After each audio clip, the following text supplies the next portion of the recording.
πράξη που έκανε ο Άγιος Πορφύριος, του οποίου μαθητής και υποτακτικός, πολύτιμος ο πατήρ Ακάκιος, έλεγε ο Άγιος Πορφύριος ότι τέτοιες ημέρες και γενικότερα στη ζωή σας να κρατάτε αυτή την ωραία φράση που λέει στους ύμνους της Αναστάσεως «Θανάτου εορτάζομαι νέκρωση». Και μάλιστα λέει να μπαίνετε όταν έχετε στεναχώρια, να μπαίνετε μέσα στην καρδιά σας, στο ταμείο της ψυχής σας και να το λέτε αυτό. «Θανάτου εορτάζομαι νέκρωση, άβου την καθαίρεση άλλης βιωτής και σκυρτώντες να υμνούμε τον αίτιο». Αυτή η φράση «σκυρτώντες», λέει ο Άγιος Πορφύριος, μοιάζει, λέει, με τα όσα τα κατσικάκια που χοροπηδούν από χαρά γύρω από τη μαμά τους όταν θυλάσσουν. Και χοροπηδούν και σκυρτούν. Ακριβώς έτσι κι εσείς να σκυρτάτε με την αίσθηση της Αναστάσεως. Τέτοια αίσθηση έχουμε σήμερα κι εμείς και πραγματικά χοροπηδάει και σκυρτάει η ψυχή μας που αξιωθήκαμε να έχουμε τέτοιο πολύτιμο άνθρωπο κοντά μας. Είναι μεγάλη μας η χαρά. Σκεφτόμαι και χοροπηδάμε σαν τα... Σκεφτείτε αυτή την εικόνα μέσα στο χορταράκι, γύρω από τη μαμά.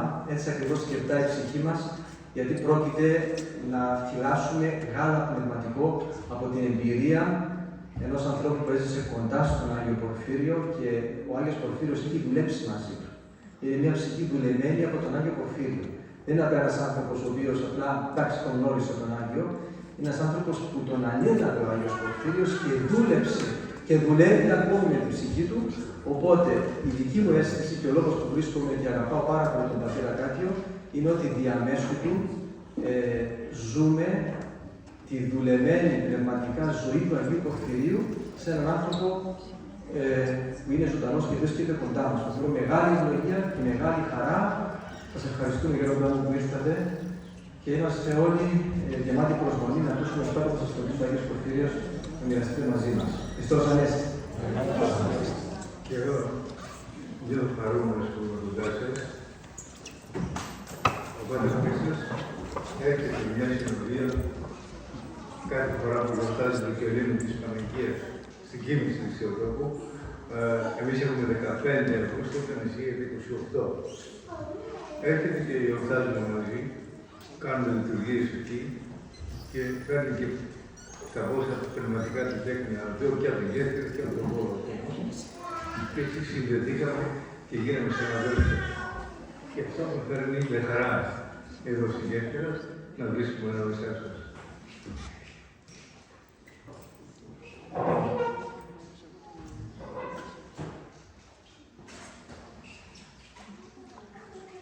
Σε αυτό την μικρή, δεν είναι στην ουσία ομιλία, είναι μια μικρή εισήγηση με σκοπό να δώσω αφορμή να ρίξει ένα διάλογο. Να κάνετε ερωτήσεις, να συζητήσουμε μαζί. Γι' αυτό θα κάνω αυτή τη μικρή εισήγηση που της έδωσα ένα τίτλο «Ζώδε ουκέτι εγώ, ζήδε εν εμή Χριστός». Είναι η φράση του Αποστόλου Παύλου που σημαίνει «Δεν ζω πια εγώ, αλλά ζει μέσα μου ο Χριστός». Αυτή τη φράση την επανάλαβε συχνότατα ο Άγιος Πορφύριος, πήγαινε να το δεις και αντί για χαιρετισμό σου έλεγε «Ζώδε ουκέτι εγώ, ζήτε με Χριστός». «Ζώδε ουκέτι εγώ, ζήτε με Χριστός». Ναι, μωρέ, μπορούμε να γίνουμε σαν τον Παύλο. Γιατί να μην γίνουμε σαν τον Παύλο και να λέμε «Ζώδε ουκέτι εγώ, ζήτε με Χριστός». Δεν είναι προβολή να σας πω ότι πραγματικά έχει φτάσει στα μέτρα του Αποστόλου Παύλου. Δεν είναι προβολή. Γιατί ο Άγιος Παΐσιος συνήθιζε να μου λέει το εξής. Σαν τον Πορφύριο, 1 στα 300 χρόνια μες στην Εκκλησία. Που σημαίνει 2.000 πόσα χρόνια έχουμε 5-6-8 τέτοιους μεγάλους Αγίους στον Πορφύριο. Άρα λοιπόν, ο Απόστολος Πέτρος, ο Απόστολος Παύλος, ο Θεολόγος μερικοί από τους Αποστόλους και μερικοί άλλοι πάρα πολύ μεγάλοι άλλοι μαζί τους Πορφύριους. Εκεί τον κατέδρασε ο Άγιος Παΐσιος και δεν υπερθέτουσε. Γιατί αυτά που γνωρίσαμε κοντά του μας τα επιβεβαιώνουν.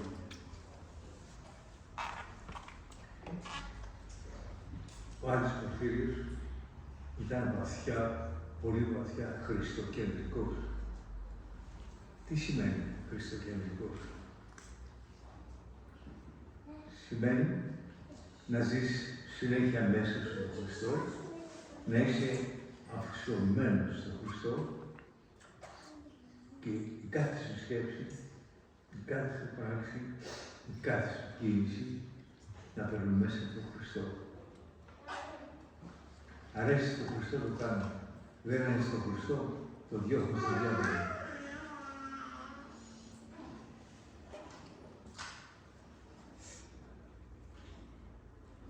Βέβαια, τηρούσε για να φτάσει σε αυτό το σημείο, πέρασε από κάποια στάδια και παραπάνω από μικρό παιδί τηρούσε πλήρως τις εντολές του Κυρίου μας. Από πάρα πολύ νωρίς ηλικία πήγε 13 χρονών στα Ρεψοκαλύδια, να μην είναι παραπάνω από την ιστορία είναι γνωστή, και από 15 χρόνων ήδη ηρπάζονταν μέσα στο άκθι της ανθρώπους. Δεν σπάνιο αυτό.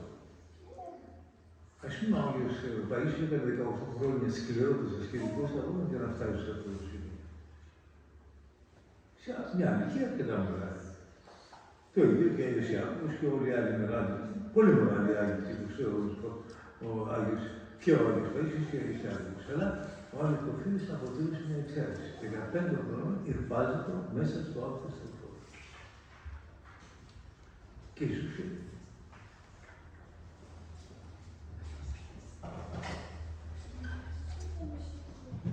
Ανεπάλληλες τέτοιες ασφαλείες και έφτασε στο σημείο να ξεπεράσει ακόμα και την αρπαγή. Τι σημαίνει να ξεπεράσει την αρπαγή? Υπάρχει μια φράση στις γραφές που λέει «Ουκ ηγήσατο αρπαγμόν, το είναι εις τα Θεό».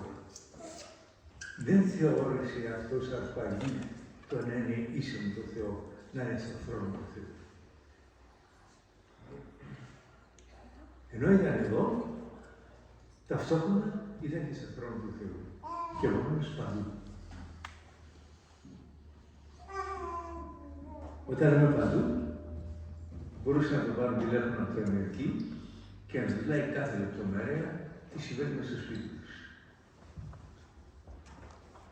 Όταν είμαι παντού, σημαίνει ότι μπορούσε, όπως είναι τώρα μαζί σου, να περνάει με το σώμα ένα τύπο 60-70 πόντους και ύστερα από 5 λεπτά να γυρνάει πίσω και να σου λέει «Μωρέ, κάνει πολύ κρύο στη Σιβηρία». Ένα αεροπλάνο για να πάει στη Σιβηρία από την Ελλάδα, καταλαβαίνετε πόσες ώρες θα διέξουν. 30 πόσες δεν ξέρω.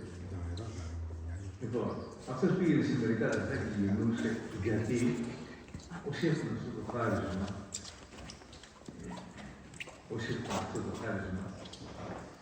φτάνουν στο σημείο που θα ζούνε όλοι όσοι θα κερδίσουν τον παράδεισο, όλοι όσοι θα αφαιρθούν.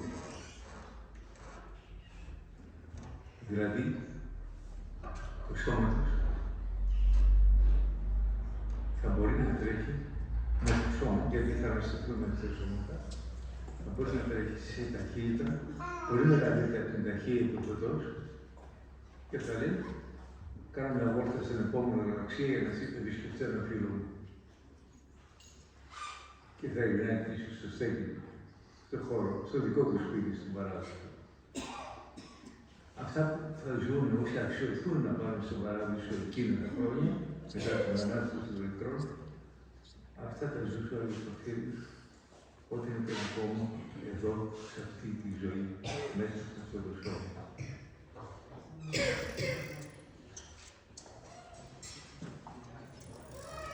Για να σηκωθεί από το κρεβάτι δεν μπορούσε μόνος του. Έπρεπε να βάλει στο χέρι του καπαλά, να το σηκώσει και με τρόπο που να μην σου μείνει από καρδιά. Να περπατήσει δεν μπορούσε μόνος του. Έπρεπε να το κρατάει να περπατήσει.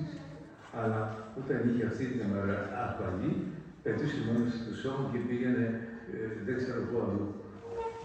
Τουλάχιστον στην άλλη άκρη της γης και ερχόταν με αυτό το χάρημα που είχε.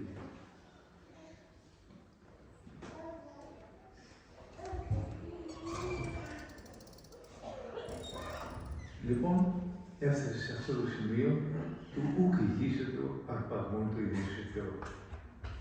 Έτσι μπορούσε τον που μιλάει μαζί σου και να εκθέσει τα προβλήματά σου, να σου λέει αυτή τη στιγμή που μιλάμε μαζί, είμαι ταυτόχρονα και κοντά στον Χριστό, στον θρόνο του εκεί πάνω και μιλάω με τον Χριστό για σένα και διεκθέτω το πρόβλημά σου.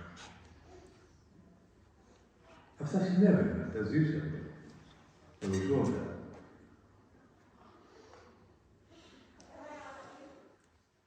Μάλιστα, το φοβερό, το εκπληκτικό ήταν μια φορά που κλείσαμε τα σχολεία και ετοιμάστηκα για να ξεκινήσω 9 το βράδυ από τη Σιραστήρια με το αυτοκίνητό μου φορτωμένο πράγματα των πατέρων και να μπω στο Άγιο Όρος. Πάω να τον πάρω την ευχή του Αγίου και μου λέει «Μωρέ, τι να κάνουμε τώρα, έχω πάρα πολλά πράγματα να σου πω σήμερα και πρέπει να στα πω, αλλά αν κάτσω να στα πω, θα χάσεις το ράβο, γιατί θέλω όρος». Και αυτά που ήθελα να μου πει ήταν η ολοκλήρωση της διδασκαλίας σου. Την πρώτη φορά μου έβαλα το χέρι στο κεφάλι μου και με το διδασκαλικό χάρισμα με διδάσκηκα το Ορθόδοξα και τώρα ήθελα να δώσω και το θεολογικό χάρισμα να έχω πλήρη γνώση όλης της θεολογίας. Σκέφτηκε λίγο, έκανε λίγο έτσι. Ίσως μάλλον προσευχή και μου λέει το εξής. Εντάξει, ξεκίνα και έχω παρακαλέσει τον Χριστό αυτά που θέλω να σου πω εγώ, να έρθει ο Χριστός να σου αφήσει στον δρόμο. Εγώ ήμουν έκθαμβος. Δηλαδή, τόσο πολύ παρησία έχω να πει, Χριστέ μου, φίλε μου, έχω να πω αυτά στο παιδί μου, να το διδάξω αυτή τη θεολογία, αλλά δεν προλαβαίνουμε. Δεν πάει να το κάνεις εσύ στη θέση μου. Και είσαι ο Χριστός, δίπλα, συνοδηγός και με πλημμένεις με θείες διδασκαλίες καθ' όλη τη διάρκεια του ταξιδιού αυτού. Γιατί του το ζήτησε ο Άγιος του Φίλος. Καταλαβαίνετε πόσο μεγάλη παρασκευή. Βέβαια, δεν νομίζετε ότι έτσι μετά είναι αυτά. Γιατί εκτός από τους ασκητικούς αγώνες που εγώ να κάνω, τις χιλιάδες μετάνες, τις αγρυπνίες και τα λοιπά και να διαβάζω μόνο όλες τις ακολουθίες, εκτός από αυτά, μου έκανε φοβερά καψόνι. Με κατεξευτέλιζε μπροστά στους άλλους, έκανε το σπάντο να γελάνε μαζί μου, με έκανε σκουπίδι για να ταπεινωθώ, να φτάσω σε μια άθετα ταπείνωση και με την ταπείνωση να καθαρίσεις τελείως με το απάτη. Με ταπεινώμεις αυτά. Και μια φορά μου λέει, έχεις παράπονο στα πάνω αυτά, να σταματήσω. Τι λες για αυτό τώρα. Να σταματήσεις. Και εγώ πώς θα καθαρίζω. Προχώρα και μπάρα και πέρα, ας πούμε, και εγώ θέλω να καθαρίζω το απάτη, να σμίξει εγώ με τον Χριστό μου. Τι λες τώρα το λέω. Και εκείνο συνέχιζε. Κατάλαβες. Δεν είναι αν δεν πάμε σε ένα γέροντα και παίρνουμε. Πρέπει να είμαστε αποφασισμένοι να δουλέψουμε, να ταπεινωθούμε, να δεχτούμε όλες τα καψόνια του δηλαδή και να εργαστούμε σκληρά με προσευχές, με νηστεία, με αγρυπνίες. Αλλιώς δεν προχωράμε στην πραγματική ζωή. Δηλαδή, θέλει αγώνα η πνευματική ζωή. Ήταν μια μεγάλη στρακουσή, μεγάλη στρακουσή ακόμα, δεν θυμάμαι όμως στην τρίτη, τέταρτη εβδομάδα. Πάμε να το χαιρετήσουμε. Χριστός Ανέστη, παιδιά μου. Χριστός Ανέστη. Δεν γέροντα. Δεν έχουμε Πάσχα. Είναι μεγάλη στρακουσή. Τι λες, μωρέ, κάθε μέρα είναι Πάσχα. Χριστός Ανέστη. Ζούσε δηλαδή την Ανάσταση κάθε μέρα. Αλλά πώς έφτανε να ζει κάθε μέρα την Ανάσταση? Γιατί ζούσε κάθε μέρα τη Σταύρωση. Γιατί χωρίς Σταύρωση δεν έρχεται Ανάσταση.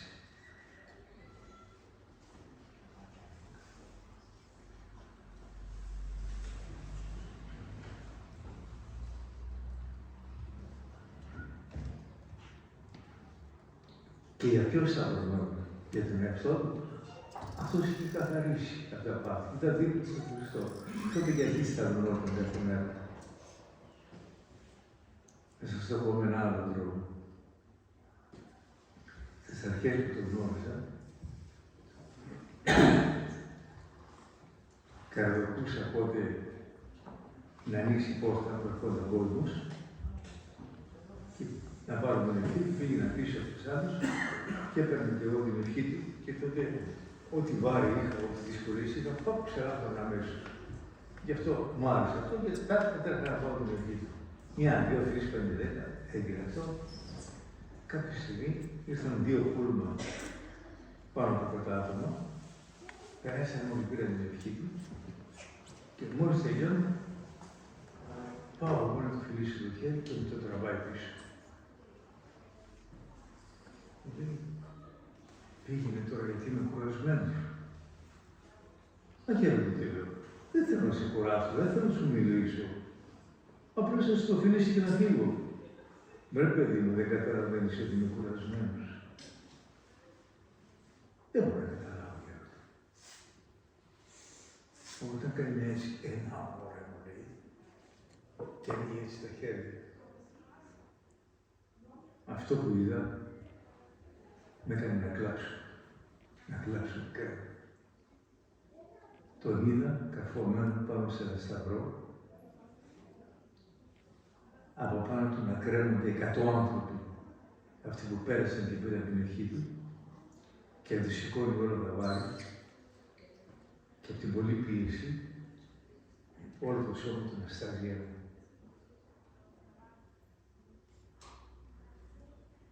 Έφραξα. Έκλαψα, γονάτισα και τη ζήτησα συγχώρεση. Και έφυγα και λέω στον εαυτό μου, γαϊδούρι κυπραϊκό, δεν θα ξαναπάς στον Γέροντα να σε ξαναβρώσω πια. Θα εργάζεσαι μέσα στο δικαστήριο, όπου σε δίδαξε εργασία προσευχή, είτε σκάβεις, είτε καρφώνεις, είτε κάνεις, Κύριε σου που θέλεις όμω, Κύριε σου που θέλεις όμω, εργασία προσευχή, να ξαλαφρώνεις από τα πάθη, να ξαλαφρώνεις από τα βάρη, να είσαι ωραίος, ανάλαφρος, με τον Χριστό μέσα σου και τότε να χτυπάς την πόρτα του Γέροντα. Και είναι δυνατόν να σηκώνεις την καβάρα από τα δικά του, πάρα την πόρτα στα δικά σου.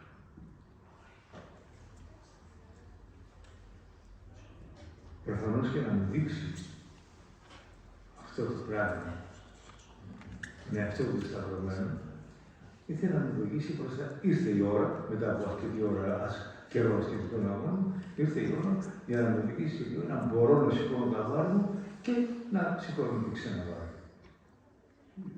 Όχι στον εκείνο, αλλά τουλάχιστον στο βαθμό των δυνατοτήτων μου. Έτσι μας δίδασκε ο Άγιος.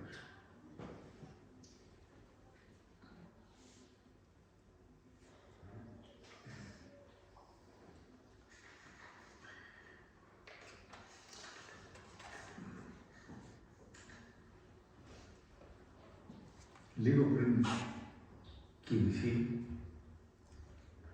πήγαμε μαζί στο Αγιώρος και τον Κυρικό Μούσα και λίγες μέρες πριν κοιμηθεί, πάει στην άλλη ζωή, ή μάλλον να πάει παντού, γιατί παντού βγει. Μου λέει, βρε πάρε ένα τηλέφωνο, να μας στείλουν την κασέτα του Βασίλη Βασιλικού. Ο Βασίλης Βασιλικός ήταν ένας ιεροψάτης, είχε χοροδία, ήταν πολύ καλός. Πιστεύω περισσότερο να τον έχει το ψάχνει. Όχι. Συγγνώμη. Θεόδωρος. Θεόδωρος. Το όνομα του Θεόδωρος. Θεόδωρος, εντάξει, συγγνώμη. Ναι, εντάξει, αυτός ο μεγάλος άντρας. Λοιπόν, αυτού του Βασιλικού, λοιπόν, στείλε να μας στείλουν την κασέτα του, γιατί θέλω να ακούσω την εκρόσιμη ακολουθία, όπως την έψιλε με την ακολουθία του στην Παναγία του Παρισίου. Εκεί πραγματικά έβαλε την ανέκπληκτη. Όταν ακούσαμε αυτό το πράγμα, μια ανέκπληκτη, γιατί ξέρω να τη μουσική και καταλάβαν πόσο σπουδαία είναι η Βυζαντινή μουσική. Άφησε με εκεί τότε. Τα θυμάμαι γιατί είμαι αρκετά ηλικιωμένος.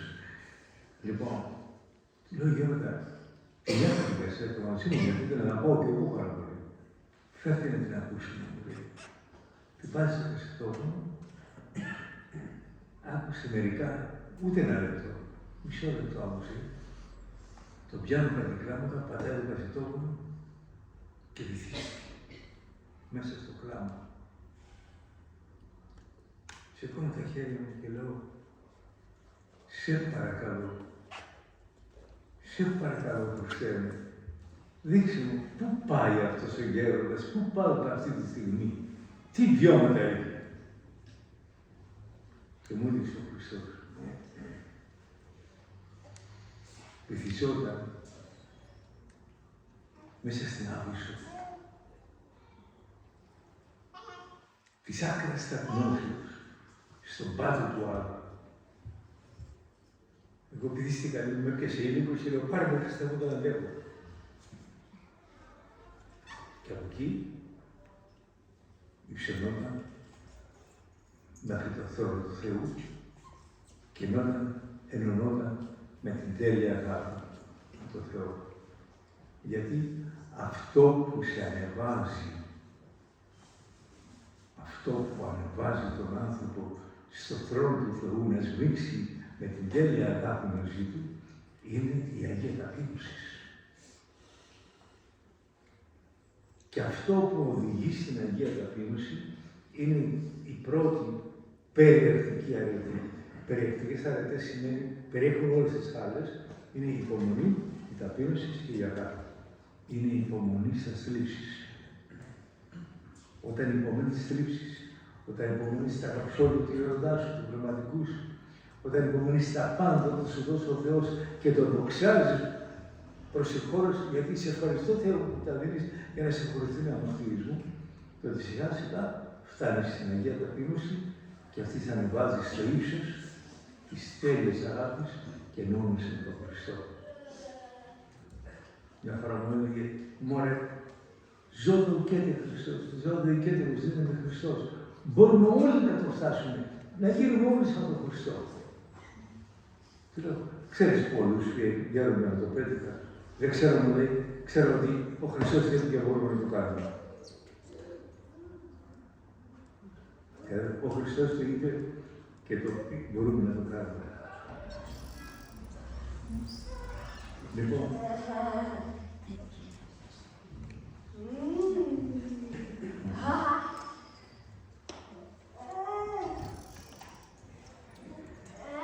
έτσι λοιπόν, με αυτόν τον τρόπο ζούσε τις τελευταίες ημέρες και μάλιστα όποιος ιερέας ερχόταν εκεί να πάρει την ευχή του, τον παρακαλούσε, φέρτε το καταχείρι και διάσημη συγχωρητική ευχή.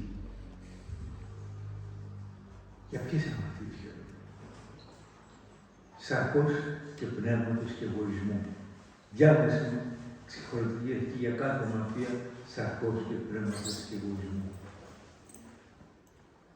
Πιστέψτε με, εν ήταν τόσο μεγάλος Άγιος που ήταν ενωμένο με τον Χριστό, έβλεπε τον εαυτό του πάνω με αυτό και κλιμωδισμούς τη ψυχή να παραδώσει στον Χριστό.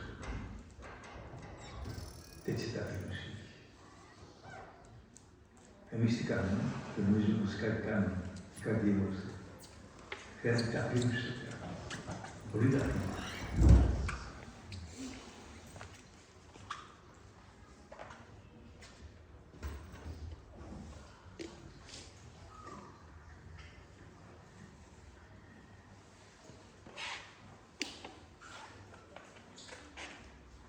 Αλλά το αποκορύφωμα της διδασκαλίας σου το έκανε σε μένα το 1998, 7 χρόνια μετά την ουσιακή του κίνηση. Γιατί και μετά από την κίνηση, αγοράστηκε μετά που κινήθηκε, ερχόταν από τη Χανάκη και με παρηγορούσε, με δίδασκε, με ανέβαζε, μόλι ξεπάτω τα πράγματα. Τα είπα κι άλλες φορές, δεν είναι για να τα πω, όμως θα σας πω αυτό, πώς να το θέλω όμως.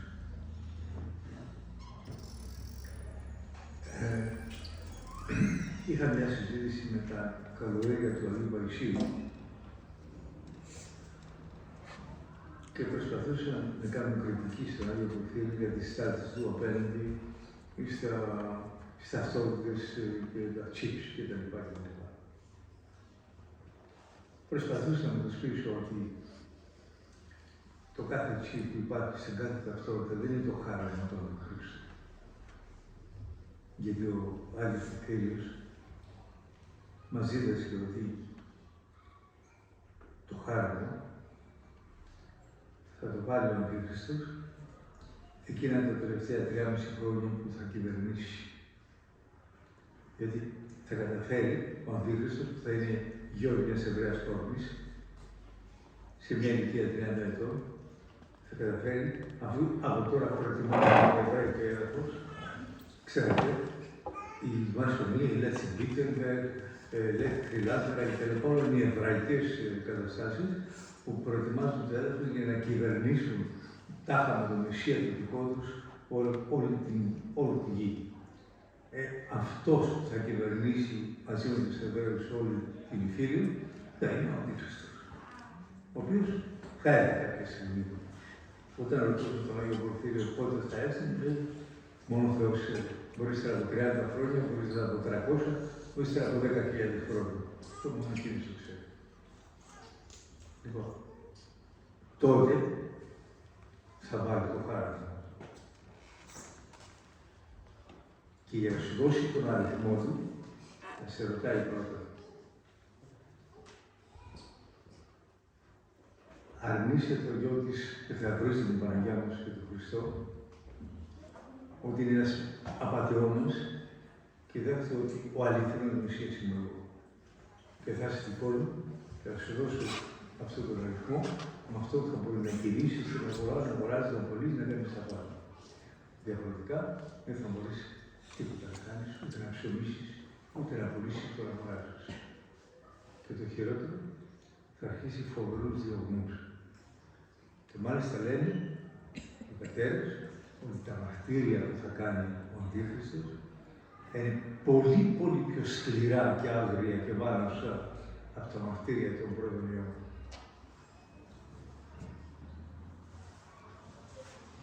Τότε είναι που θα κατέβει και ο προφήτης Ηλίας με τον Ενώκ για να μαρτυρήσουν και να πεθάνουν κι αυτοί. Και μου λέει ο Λέοντας, ένας τρόπος είναι υπάρχει για να αντισταθούμε στον Αντίχριστο. Να ετοιμαστούμε για το μαρτύριο. Και πώς θα ετοιμαστούμε για αυτό, παιδί μου, να διώξουμε από μέσα μας τον Αντίχριστο και να βάλουμε μέσα μας τον Χριστό. Δηλαδή, να νικήσουμε την αμαρτία, τα πάθη, να φύγει ο διάβολος από μέσα μας, να κατοικήσει μέσα με τον Χριστό και τότε θα έχουμε τη λεβεντιά ακόμα και να μαρτυρήσουμε αν χρειαστεί και όποτε χρειαστεί. Μόνο έτσι. Τα άλλα, να μην πάρω την ταυτότητα τώρα γιατί τάχα θα συνηθίζω να παίρνω τα τσίπ και να παίρνω το τσίπ του Αντίχριστου, αυτά είναι παραμύθια. Γιατί αν έρθει στην Αγωγιάτη... Συγγνώμη, μισά λεπτό να τελειώσει και να δεις. ανέρθει ύστερα από 3.000 χρόνια ή 10.000 χρόνια πριν Χριστούς. Και γίνει ένας ηλεκτρονικός πολιτισμός. Και υπάρχουν με αυτό το chip, η ταυτότητα και το chip μπορείς να αγοράσεις, να πουλήσεις, να συλλάβεις χρήματα, να κάνεις κτλ. Λοιπόν, 10.000 χρόνια οι χριστιανοί πρέπει να ζούμε στις φυλακές και να πεινάνε μόνο και μόνο για μια ιδέα, χωρίς να χρειαστεί να προδώσει τον Χριστό. Αυτό είναι ανοσία. Τότε θα υπάρχουν μεγάλοι άγγελοι που θα καθοδηγούν τον λαό, γιατί ο Θεός πάντα θα μας στέλνει μεγάλους αγγείλους, να καθοδηγούν τον λαό, να πούνε μη φοβάσαι, αυτά δεν είναι το πράγμα, πάρτο και όταν έρθει η ώρα του Αντιχρίστου, πάλι θα έχει μεγάλους αγγείλους, θα του πούνε μην το πάρεις, έστω και θα χρειαστεί να μαρτυρήσεις. Έτσι. Λοιπόν, αυτή ήταν ξεκάθαρη η δασκαλία του Αγίου στα θέματα και το αποκορύφωμα αυτής της δασκαλίας το έκανε σε μένα, ύστερα από μια συζήτηση που είχαμε με τα αυτά παιδιά του Παρισίου και κοντερεστήκαμε, το έκανε ακριβώς 7 χρόνια μετά την ουσία για την κίνηση. Ωραία, θα σου δώσω την ευκαιρία να μου πεις και να πεις πριν να ολοκληρώσω. Δεν τέλειωσε ακόμα, αλλά τέλειωσε. Σας ευχαριστώ πολύ με την ευχή σας και με συγχωρείτε για το γιατί να πω. Απλά λίγο εναντιώθηκα, αν μου επιτρέπετε. Έλα. Απλά λίγο εναντιώθηκα, αν μου επιτρέπετε. Συγγνώμη, μισό λεπτό. Μικρόφωνο. Γιατί δεν ακούω εγώ. Χριστός Ανέστη. Με την ευχή σας και συγγνώμη για τη διακοπή. Απλά λίγο εναντιώθηκα, αν μου επιτρέπετε. Απλά λίγο εναντιώθηκα, αν μου επιτρέπετε, σχετικά με την ταυτότητα την οποία αναφέρετε πριν και με το τσίπ. Ότι είναι παραμύθια. Θα ήθελα απλά μια εξήγηση για αυτό και εννοείται παραμύθια αυτή την ερώτηση. Τι είναι.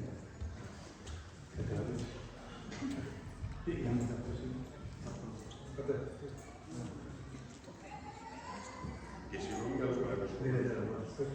Ο Γιώργος ρωτάει γιατί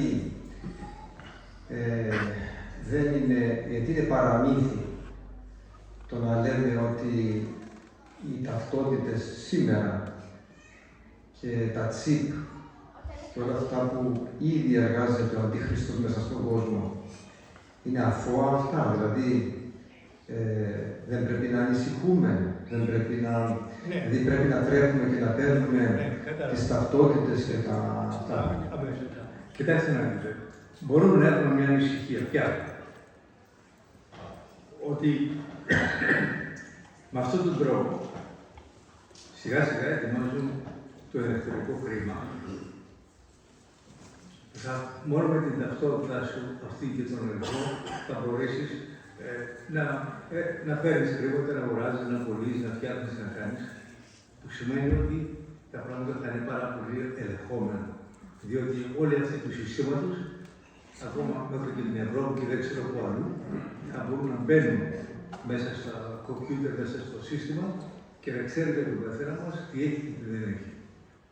Λοιπόν, και με αυτόν τον τρόπο θα εξασφαλίζουν ένα μεγαλύτερο έλεγχο πάνω στους ανθρώπους, δηλαδή οδεύουμε σε μια παγκόσμια δικτατορία, η οποία οι προηγούμενες δικτατορίες, ας πούμε, ξέρω εγώ, του Παπαδόπουλου, του Μεταξάη, του άλλου κτλ., του Χίτλερ, είναι μηδέν μπροστά της. Βαδίζουμε σε μια τέτοια δικτατορία που πραγματικά θα εξαιρούμε πάρα πολύ τις ατομικές μας ελευθερίες. Γιατί το σύστημα θα μπορεί να ελέγχει σε πάρα πολύ μεγάλο βαθμό τον κάθε άνθρωπο. Αυτό είναι αρκετά ανησυχητικό. Γι' αυτό, εάν τέλος πάντων μπορούμε και εμείς δεν πήγαμε να πάρουμε τις καινούριες ταυτότητες και ξέρουμε ότι από άνθρωποι που είναι μέσα στα πράγματα, ότι αν πάνω από το ίμιση του πληθυσμού, το 30, δεν ξέρω πόσο του πληθυσμού, δεν θυμάμαι, δεν τις πάρει, τότε είναι υποχρεωμένο το κράτος μας, σύμφωνα με ένα νόμο της Ενωμένης Ευρώπης, να τις καταργήσει. Γι' αυτό δεν πήγαμε να τις πάρουμε, ούτως ώστε τουλάχιστον η μισή από εμάς να μην τις πάρουμε, για να μην μας τις υποβάλει το κράτος να παρατείνουμε την ελευθερία μας όσο δυνατόν περισσότερο. Από αυτή την έννοια, αγωνιζόμαστε κι εμείς ενάντια αυτών των ταυτοτήτων με τον Τσίπρα. Αλλά ξέρουμε ότι αυτές δεν είναι το χάραγμα του Αντιχρίστου. Ευχαριστώ και συγγνώμη. Ορίστε. Σας ευχαριστώ πολύ και συγγνώμη. Ναι. Πιστεύω να είσαι ικανοποιημένο από αυτά που είπα. Απόλυτα. Ναι, εντάξει. Λοιπόν, ωραία. Λοιπόν, όπως σας είπα, στο αποκορύφωμα της διδασκαλίας του πάνω σε αυτά τα θέματα, μου το προκλήρωσε το 7 χρόνια μετά την ουσιακή δική. Ήταν ακριβώς επειδή τα παιδιά του Προεξίου μου έκαναν την εξής ερώτηση. Καλά. Γιατί τους ανέφερα ότι ο Άγιος Κωτφύρης συνέδε τη διδασκαλία για τις ταυτότητες με τα ειδωλόθηκα. Επειδή μερικοί δεν ξέρουν τι είναι τα ειδωλόθηκα, θα σας πω τι είναι. Εκείνα τα χρόνια ήταν μια ελάχιστη μειοψηφία οι πρώτοι χριστιανοί, οι πιο πολλοί χριστιανούς ήταν ειδωλολάτρες. Όταν παίρνουν τα σφάγια, τα αρνιά, τι άλλο, ας πούμε, και μεγάλα ακόμα σφάγια, τα παίρνανε προς θυσία οι ειδωλολάτρες, το ιερατείο τι έκανε. Έκοβε τα λίπη και τα έκαιγε και το καθαρό κρέας δεν το έκαιγε, το πουλούσε στους χασάπικους. Το βάζε μέσα πάνω στον βωμό για να γίνει κάθε θυσία, αλλά καθάριζε το καθαρό κρέας, το πουλούσε στους χασάπικους και είχαν ταξίδια. Λοιπόν, γι' αυτό πολλοί εξευρέονται πάντων χριστιανοί φοβόντουσαν να πάνε να αγοράσουν κρέας από τον Προσάτη, επειδή ήταν ειδωλόθητο, επειδή πέρασε πάνω από τα είδωλα. Και ο Απόστολος Παύλος προσπαθεί να τους πει: μη φοβάστε, δεν θυσιάζεστε τα είδωλα αν πάτε κρέας από αυτό. Ήταν δύσκολο να τους πείσει, γι' αυτό συμφώνησαν με τον Απόστολο Πέτρο. Πήρε ο Πέτρος στο μέρος του, ο Παύλος πήρε αντίθετά τους και σιγά σιγά άρχισε να υποχωρεί ο Πέτρος και τους έφερε μαζί και τους έρωσαν όλους. Τέλος πάντων, ήταν το κόλπο των Αποστόλων για να ενώσουν την Εκκλησία και να ξεπεραστεί αυτή η πλάνη, αυτή η φοβία.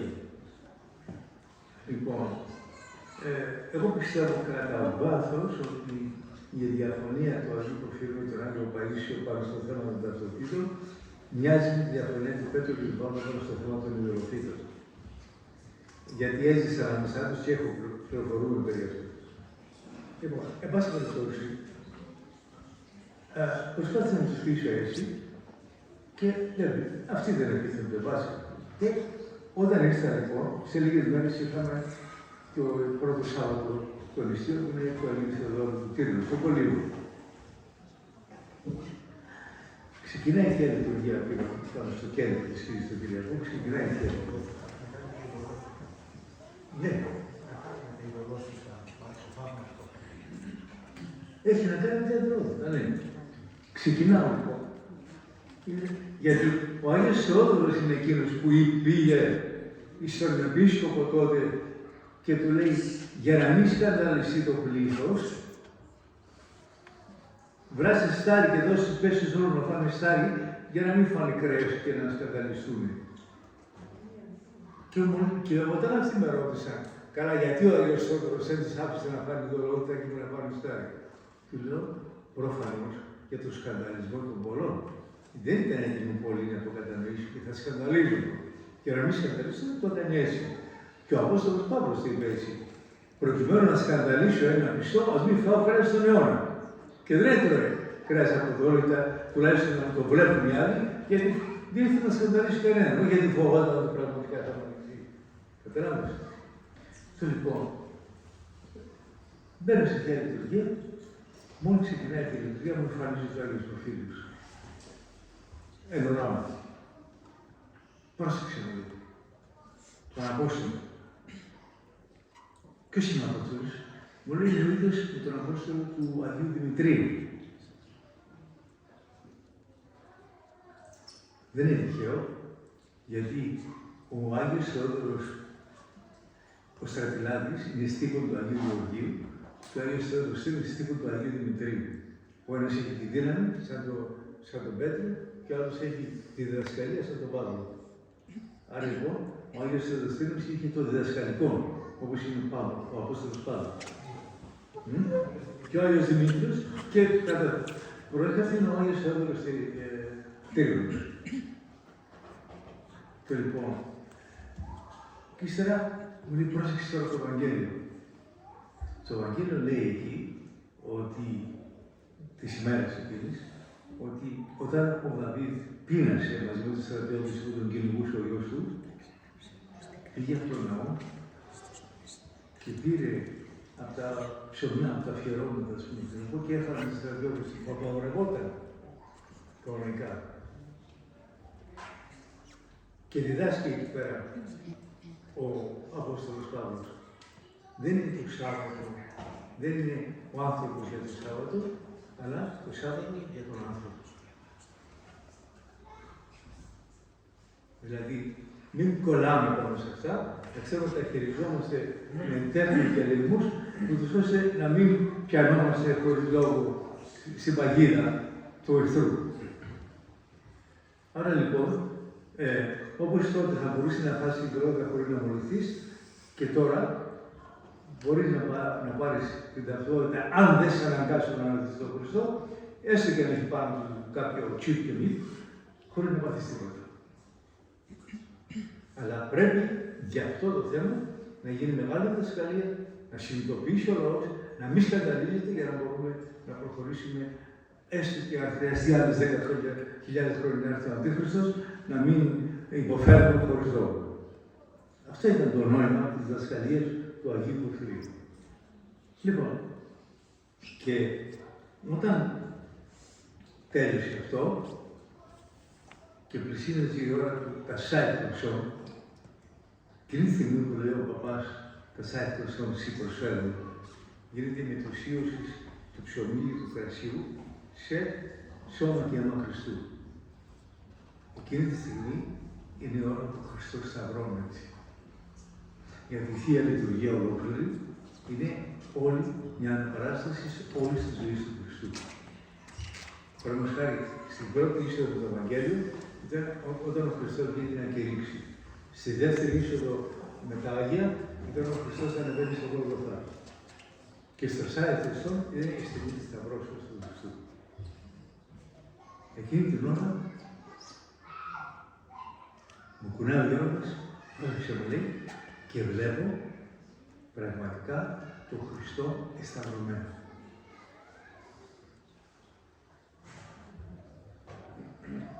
Αυτό που είδα, με έβαλε και λούστηκα στα κλάματα και νομίζαμε ότι κάτι έμαθα. Αλλά έκλεινα με αναφιλητά. Δεν άντεξα. Γιατί ο πόνος που προκάλεσαν στον Χριστό οι μαστιγώσεις και τον κάθεμα σε πάνω και τα καρπιά στα χέρια, ήταν μηδέν μπροστά σε ένα άλλο πόνο βαθύτερο και οντολογικότερο. Ο Σατανάς με όλα τα δισεκατομμύρια δαιμόνια το χτυπούσαν αντίσταθα και δυσόρτα. Επειδή με χτύπησε πράγματι, είχε παίρνει εξουσία από τον Σατανάς και με χτυπούσε, και πιστέψτε με, όταν σε χτυπάει ο Σατανάς και σου δίνει μετά μαστίγια, πονείς πολύ περισσότερο παρά σε μαστιγώνει με το όνομα του μαστίγια. Είναι φρεχτή πόνο. Επειδή είχα εμπειρία, κατάλαβα πόσο φρεχτή ήταν η πόνη που υπόφερε για μας ο Χριστός. Και αυτά τα τσίπ που θα βάλει ο Χριστός τότε, ο Αντίχριστος τότε, στους χριστιανούς, τα έχει φτιάξει πάνω στο σώμα του Χριστού την ώρα της Σταυρώσεως. Δηλαδή, εμφανίστηκαν οι εικόνες όλων των ανθρώπων που έζησαν, που ζούσαν και που θα ζήσουν μέχρι την Δευτέρα Παρουσία, και πήρε αυτές τις εικόνες όλων των ανθρώπων της Σατανάς και τις οδηγούσε στην έσχατη αμαρτωλότητα και διαστρέφουν τη φύση τους, γιατί η αμαρτία οδηγεί στο παραφύσι, στη διαστρέφωση.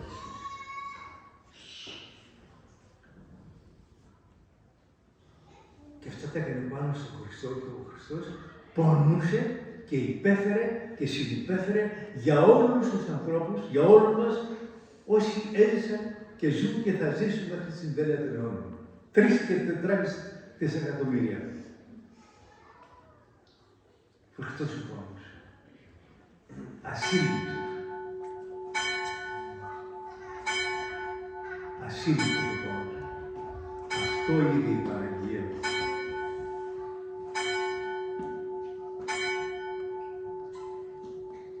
Και τότε ο Χριστός ασκήμενε πάρα πολύ, γιατί συμμετείχε όλη η ασκήμια της ανθρωπότητας όλων των ανθρώπων πάνω και ασκήμησε φρεχτά πάρα πολύ, μέχρι που για ένα κράτημα του δευτερολέπτου η Παναγία λέει «Μα αυτός είναι ο Υιός μου, αυτός είναι ο Υιός του Θεού».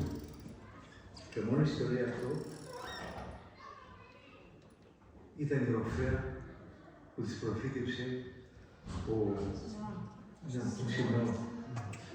ο Θεοδόκος, που διήλθε την Παναγία του ψυχή.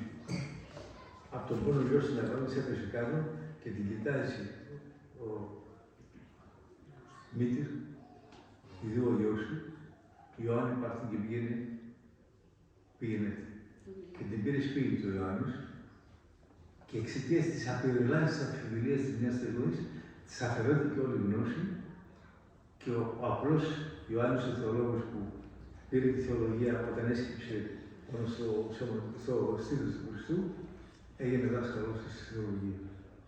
Και εκείνη από τον πόνο και από τη μετάνοια έκανε τόσες χιλιάδες μετάνοιες που τα μάρμαρα εκεί έκαναν τόση λακκού από τα γόνατα της.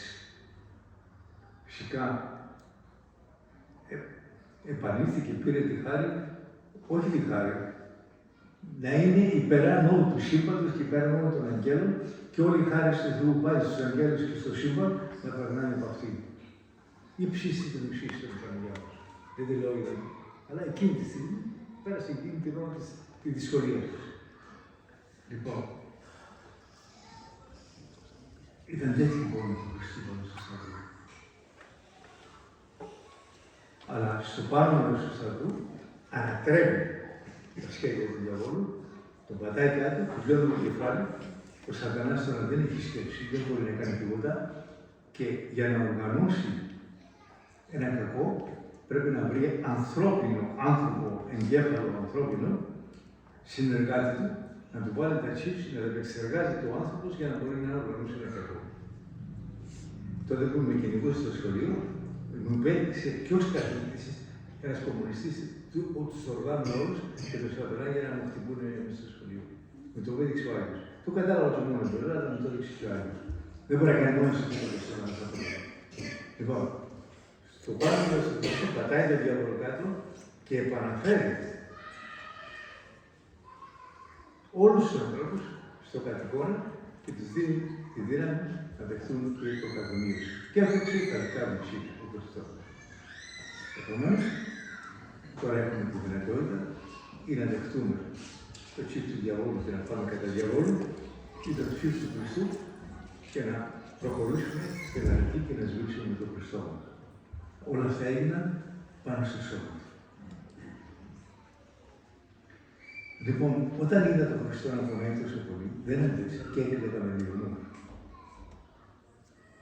Και μέσα στο κλάμα μου είπε κάτι φοβερό ο Άγιος ο Κύριος. Παιδί μου,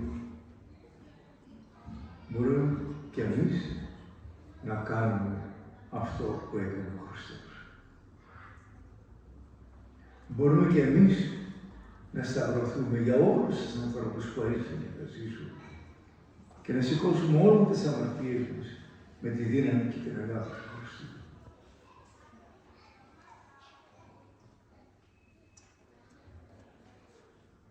Αυτό χρειάζεται την τέλεια αγάπη για τον Χριστό και για τον πλησίο.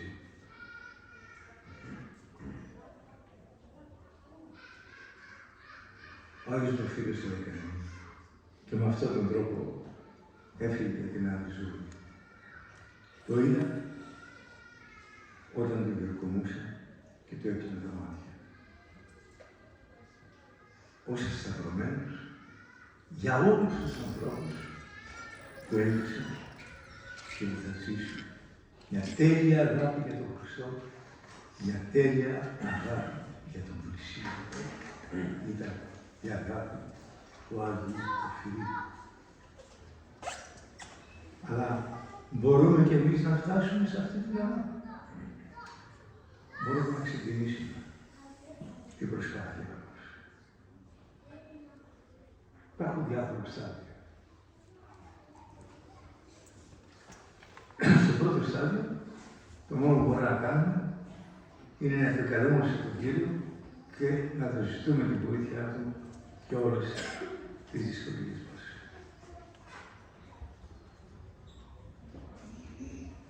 Στο δεύτερο στάδιο, αφού δυναμώσεις λίγο, να τον παρακαλάς να σου δείξει τον τρόπο να μπορείς να σηκώνεις τα δικά σου βάρη με την προσευχή και να αντιμετωπίζεις τις δυσκολίες σου με την προσευχή. Και όταν προοδεύσεις πάνω σε αυτό, σιγά σιγά αρχίζεις και προσέφεις για τους άλλους και σηκώνεις δικά τους βάρη για τις ανθρώπους.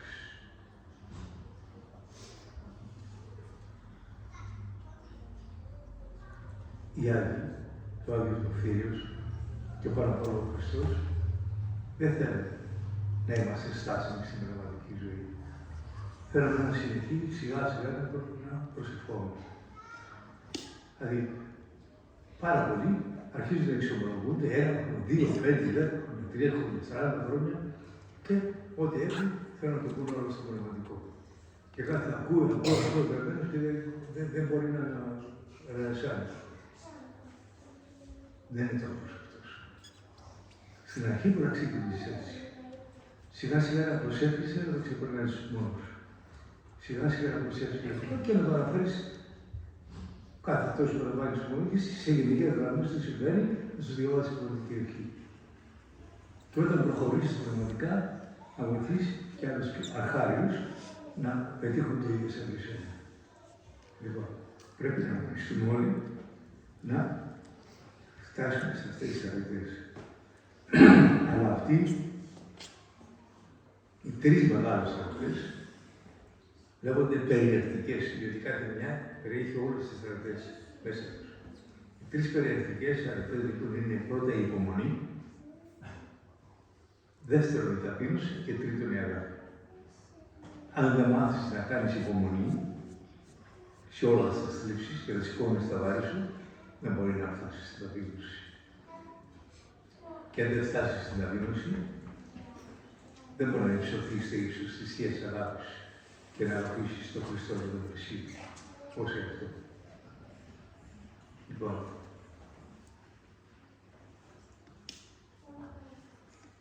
αυτά όλα μας τα δίδαξε ο Άγιος Πορφύριος, αφού τα έζησε στρίψεις στο βαθμό ο ίδιος, και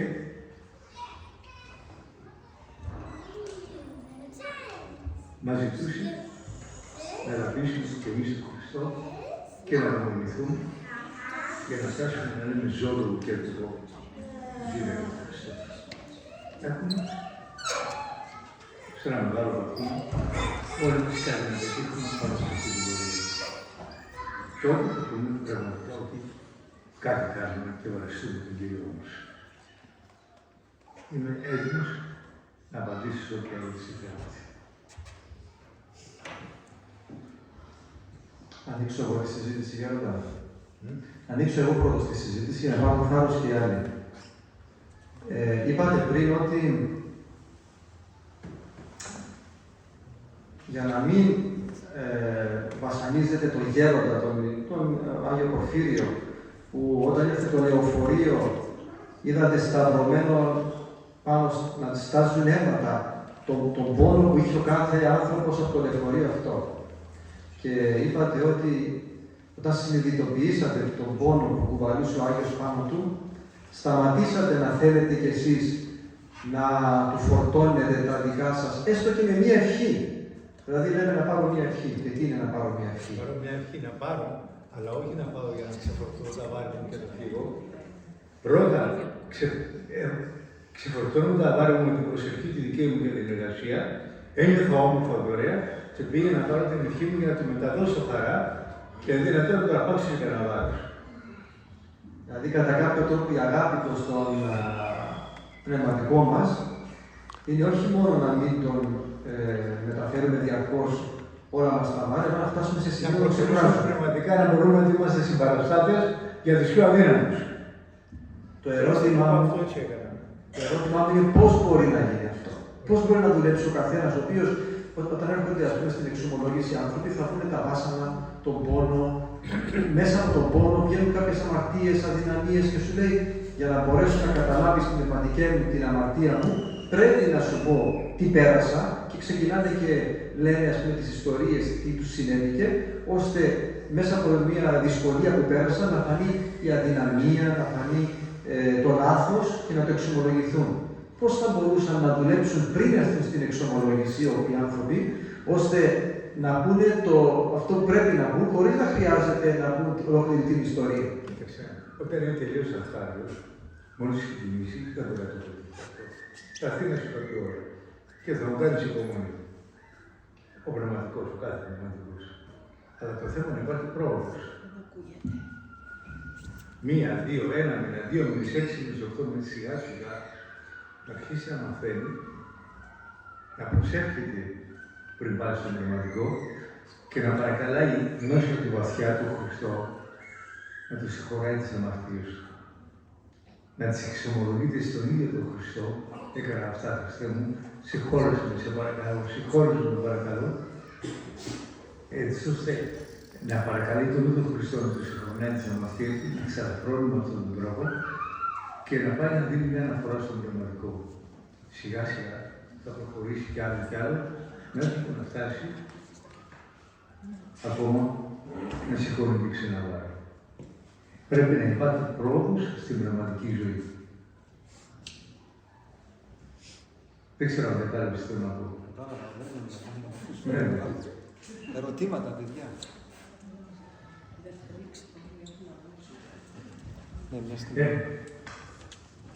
Έλα, εσύ παρά και το κοντά στο βάρος. Χριστός Ανέστη. Μα από τη Γέροντα. Ναι, προσπαθώ. Ναι. Θα φωνάξω λίγο να μην πίσω. Πώς μπορούμε να καταλάβουμε ότι κάναμε μία μικρή πρόοδο στην πνευματική ζωή πάνω σε αυτό που λέγατε τώρα. Ποια είναι τα σημάδια που θα μας δείξουν ότι είμαστε σε καλό δρόμο και πώς πρέπει να ζητάμε από το πνευματικό μας να μας ενισχύει σε αυτή την πορεία. Υπάρχουν κάποια μυστικά που συνιστούσε ο Γέροντας ή και εσείς ακόμα σαν πνευματικό παιδί του. Υπάρχει κάποιο μυστικό, κάποια συνταγή μυστική. Ζητάμε πολλά να την ξέρουμε. Ουσιαστικά θέλει παραπάνω διευκρινήσεις για αυτό το ερώτημα, γιατί αν υπάρχει κάποιο μυστικό, ας πούμε, με το οποίο μπορούμε να κάνουμε αυτό. Να καταλάβουμε ότι Για την πρόοδο στην πνευματική ζωή. Πώς γίνεται η πρόοδος. Νομίζω ο Γέροντας θέλει και τις 3 περιεκτικές αρετές. Δεν ξέρω τι ακριβώς άλλο θα θέλετε να ακούσετε. Αν ο Γέροντας Πορφύριος είχε κάποιον ιδιαίτερο τρόπο να πλησιάσουμε το πνευματικό μας, αν υπάρχει μια μυστική έτσι, κάτι παραπάνω να μας πει πάνω σε αυτό το θέμα. Να πλησιάσουμε το πνευματικό μας. Με το πνευματικό μας να αυξήσουμε την πνευματική μας ζωή, να φτάσουμε σε ένα καλύτερο αποτέλεσμα. Με το πνευματικό μας. Πάντα με το πνευματικό μας, ναι. Πώς να ζητήσουμε από τον Θεό και το πνευματικό τη βοήθειά του ώστε να έχουμε κάτι αποτελέσμα. Να μας δώσει κάποιο λίγο έτσι, μια λεπτομέρεια, κάτι, αν μπορεί. Αν υπάρχει. Πώς μπορούμε με το πνευματικό μας να πορευόμαστε προς τον Χριστό. Ναι. Τι έλεγε ο Άγιος Πορφύριος. Ναι. Πώς μπορούμε με το πνευματικό μας, ποια είναι η πορεία που έχει ένας πνευματικό παιδί, το πνευματικό του προς τον Χριστό. Λίγο πολύ το είπαμε αυτό. Όταν είσαι πολύ αδετάριος, δεν μπορείς μόνο σου να κάνεις κάτι. Έρχεσαι τα λες όλα στο πνευματικό, ό,τι αισθάνεσαι, ό,τι νιώθεις κτλ. Και σιγά σιγά ο πνευματικός σε βοηθάει να ξεκαθαρίσεις μέσα σου. Αλλά αυτή η πορεία θέλει πολύ προσευχή. Και σε αυτό το σημείο πάλι ο πνευματικός μπορεί να σου πει: κοίταξε να δεις, σε θέλω. Να διαβάζεις κάθε μέρα παράκληση στην Παναγία, ή χαιρετισμούς στην Παναγία, να κάνεις το απόδειγμα και να κάνεις και με 1, 2, 3 κομμοσύνια, Κύριε Ιησού Χριστέ ελέησόν, 100 κόμμους. Κύριε Ιησού Χριστέ ελέησον τον κόσμο σου, άλλους 100. Κύριε Ιησού Χριστέ ανάπαυσον τους κεκοιωμένους, άλλους 100 κόμμους. Να αρχίσεις σιγά σιγά να αφιερώνεις, ας πούμε, ξέρω εγώ, μισή ώρα, 3 τέταρτα, μια ώρα κάθε μέρα, να διαβάζεις κάποια παράδειση, ένα απόδειπνο, χαιρετισμούς κτλ. Να κάνεις κανένα προσχήνιο για τον εαυτό σου, κανένα για τους ζωντανούς, κανένα για τους κεκοιωμένους. Και να προσέξεις με αυτόν τον τρόπο. Λοιπόν, να πηγαίνεις στο πνευματικό, θα τα λες, θα σου εξηγεί, θα σε καθοδηγεί, αυτό να το χειριστείς έτσι, αυτό έτσι. Και μέσα σε αυτή την πορεία, σιγά σιγά, να μαθαίνεις όλο και περισσότερα πράγματα για να τα χειρίζεις, να τα ξεκαθαρίζεις μόνος σου και θα πηγαίνεις στο πνευματικό να το λες 1, 2, 3, 4. Σε 5 λεπτά εξομολογείσαι, σου λέει δύο λόγια σου, ξέρω εγώ, σου κανονίζει και τον καρόλο σου αν θα πρέπει να λυθεί ή όχι. Τελειώσαμε. Λοιπόν, αυτό είναι το τέλειο. Όταν πάω στο πνευματικό τώρα πια, ήδη ας πούμε πριν πάρα πολλά χρόνια, μου είπε ο πνευματικός, εσύ 2 φορές το χρόνο δεν χρειάζεται περισσότερο. Λοιπόν, σε 3 λεπτά, τα και τελειώσαμε. Δεν έχω. Γιατί τα έχω ξεκαθαρίσει μέσα. Λοιπόν, δεν σημαίνει να φτάσει αμέσως σε αυτό το σημείο, αλλά προοδευτικά σιγά σιγά, με αυτόν τον τρόπο είπαμε, θα φτάσει σε τέτοιο σημείο να ξεκαθαρίσει μέσα.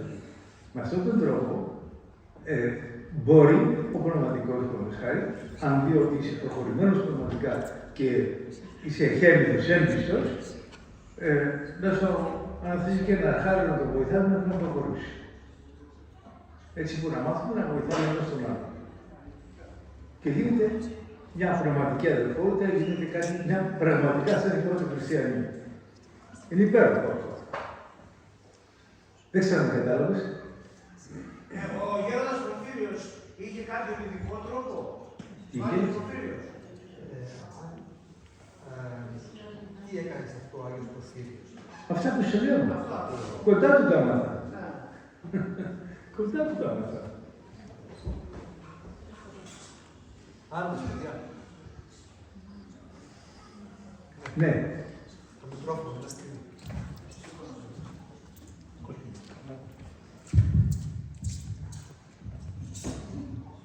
Καλησπέρα, Χριστός Ανέστη. Η τοποθεσία του Αγίου Πορφύριου για τα παιδιά έλεγε ότι πρέπει να μιλάμε στο Θεό για τα παιδιά μας και όχι απευθείας στα παιδιά. Ναι. Ποιες ήταν οι τοποθεσίες που έλεγε πώς μπορούμε εμείς οι γονείς να βοηθήσουμε τα παιδιά πέρα της προσευχής και να αναθέσουμε στο Θεό να αναλάβει Αυτός. Μάλιστα. Πώς μπορεί να τα βοηθήσουμε πέρα της προσευχής. Ναι, πέρα από την προσευχή που πρέπει να λέμε απέναντι στο Θεό, μπορώ να προσθέσω κάτι, γιατί μας καίει όλους αυτό το ζήτημα. Ναι. Δεν μιλάμε γενικά για τα παιδιά, αλλά μιλάμε για τα παιδιά της εποχής μας, τα οποία παιδιά της εποχής μας είναι πάρα πολύ βυθισμένα σε αυτό το ρεύμα που έχει επικρατήσει μέσα από τα κινητά και μέσα από το ανταρσίας, τα ξέρουν όλα, δεν σέβονται κανέναν, δεν δίνουν ιεραρχίες, δεν έχουν αγάπη προς τη γνώση, βαριώνται, τα έχουν όλα έτοιμα, όλα αυτόματα, μέσα σε ένα κινητό τα πάντα.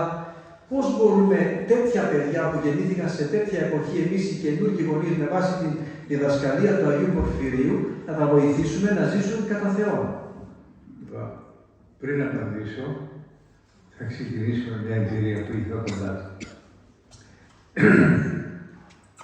Ξέρετε, είχα τη μεγάλη αισιολογία με την ευχή και τη βοήθειά του και οργάνωσα στο σχολείο που έκανα, σε ένα γυμνάσιο εκεί στο Βενίδη, οργάνωσα τα ακριβά σχολεία.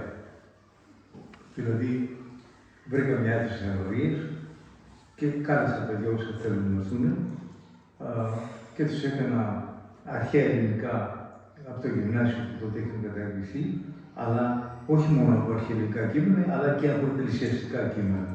Με σκοπό να τους γνωρίσω την ελληνική και την ελληνοχριστιανική παιδεία. Τους έκανα και έκθεση και τους έμαθα να γράφουν όλες τα θέματα όλων των εκθέσεων μέσα από ελληνοχριστιανικά σκέψη. Και πέρανε πολύ καλούς βαθμούς. Γιατί ήξερα πολύ καλά τη δουλειά μου.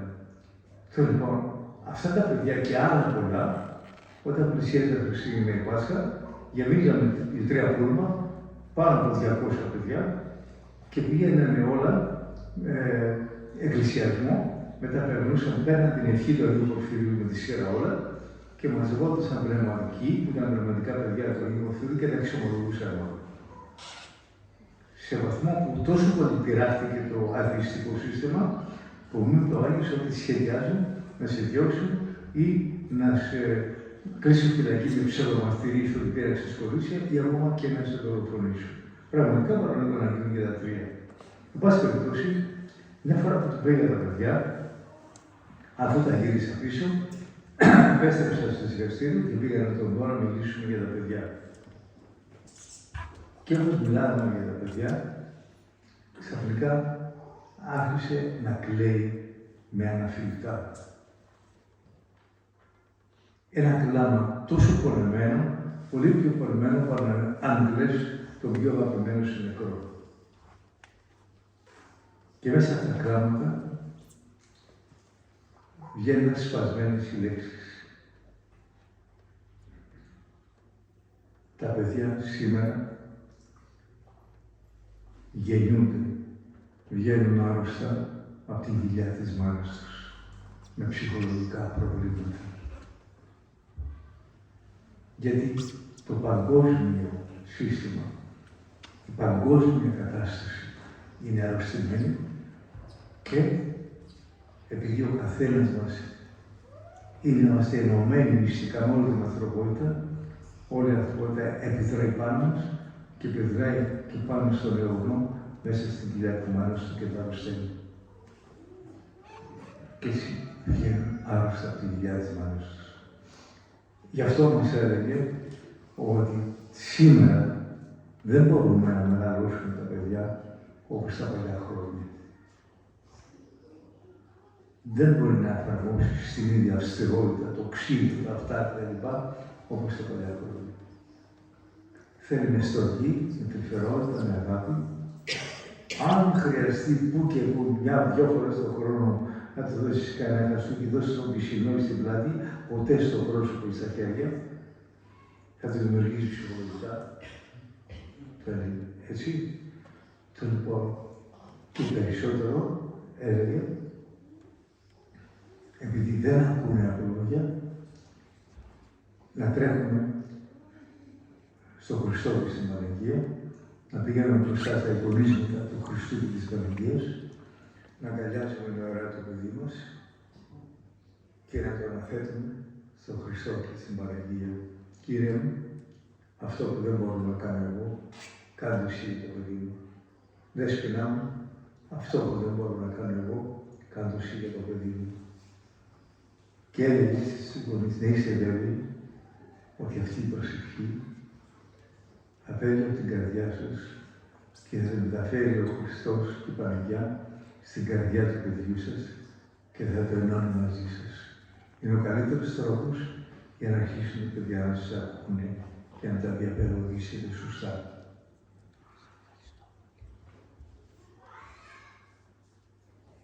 Αυτά δίδασκε για τη σύγχρονη παιδαγωγική ο Άγιος Πορφύριος.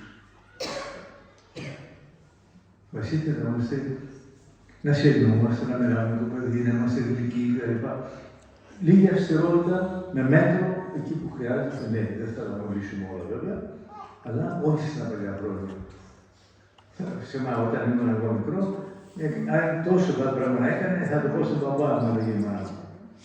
Το έλεγε στον παπά, μου λέει, βλέπεις την πέρα του και είναι φεύγει. Τι να κάνω, πήγαινε την Έλληνα, σκύψη μου λέει. Μπα, 5-6 εδώ, πήγαινε σε μια γωνιά και έφυγα γιατί μου βράβιζε το πισινό και την πλάτη και μετά, έλα εδώ τώρα, πάμε να δουλέψουμε. Και πήγα να το βοηθήσω στις δουλειές. Αν θέλεις, αλλά πίστεψε με, ξέρω πως είναι ο αργούς είναι και εγώ το λάτρευα στον πατέρα.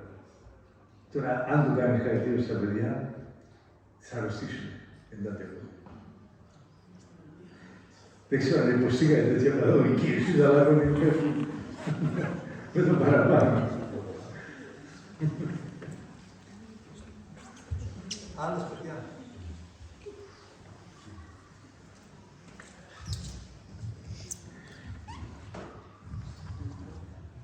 Χριστός Ανέστη, καλώς ήρθατε και ευχαριστούμε πολύ.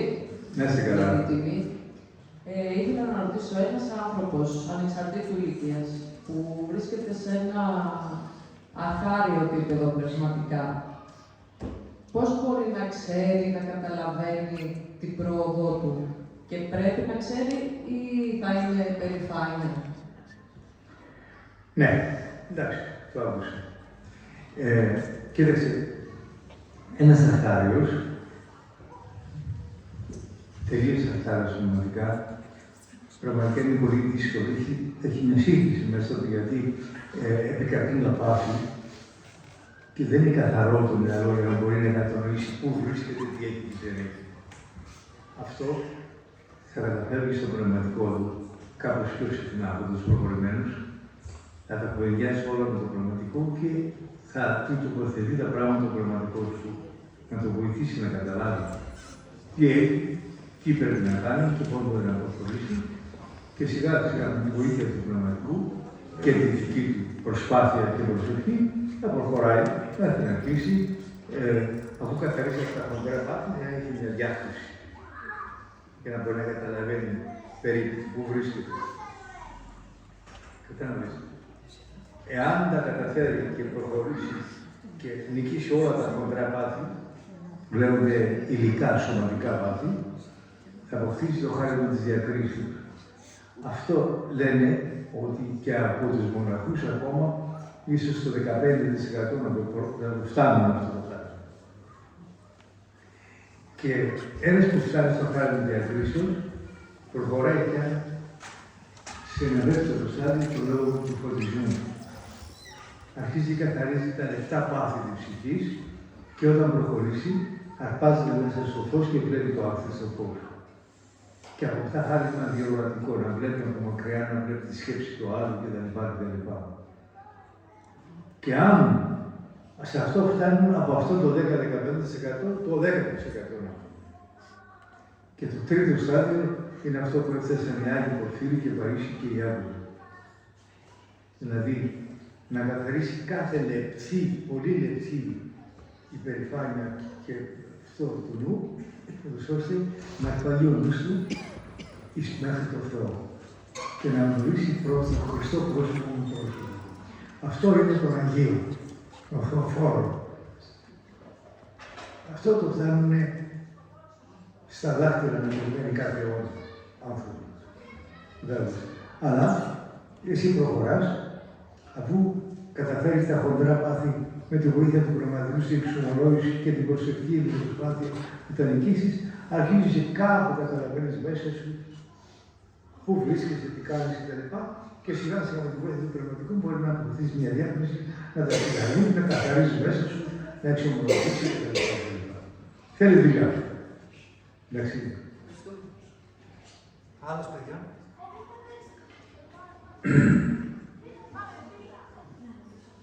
Ναι, ναι.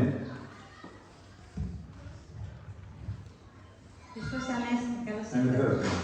Θέλω να ρωτήσω, όταν έρχομαι σε συναίσθηση και καταλάβουμε ότι έχουμε κάνει αμαρτίες και τις εξομολογηθούμε και ξεκινάμε μια πορεία έτσι, αγωνιστική, ας πούμε, με την προσευχή με όλα αυτά και νιώθουμε ότι προοδεύουμε, νιώθουμε καλά μέσα μας κτλ. Και ξαφνικά μετά από αρκετό διάστημα μας πει μια κηδεία, δεν έχουμε διάθεση για προσευχή. Τι συμβαίνει σε αυτή την περίπτωση? Ναι. Δηλαδή, έχεις μια αμαρτία, την εξομολογείσαι Ναι. και ξεκινάει μια προσπάθεια, ας πούμε, να μην την επαναλάβεις. Ναι. Ωραία. Και δεν την επαναλαμβάνεις. Προσεύχεσαι, πας καλά, σηκώνεσαι το πρωί, κάνεις την προσευχή σου, νιώθεις και καλά που κάνεις, ξέρω εγώ. Δεν επαναλαμβάνεις την αμαρτία. Όχι. Κάνεις μισή ώρα, ας πούμε, προσευχή και ξαφνικά χαλαρώνεις, δεν έχεις διάθεση να προσευχηθείς. Τι κάνουμε σε αυτή την περίπτωση? Μάλιστα.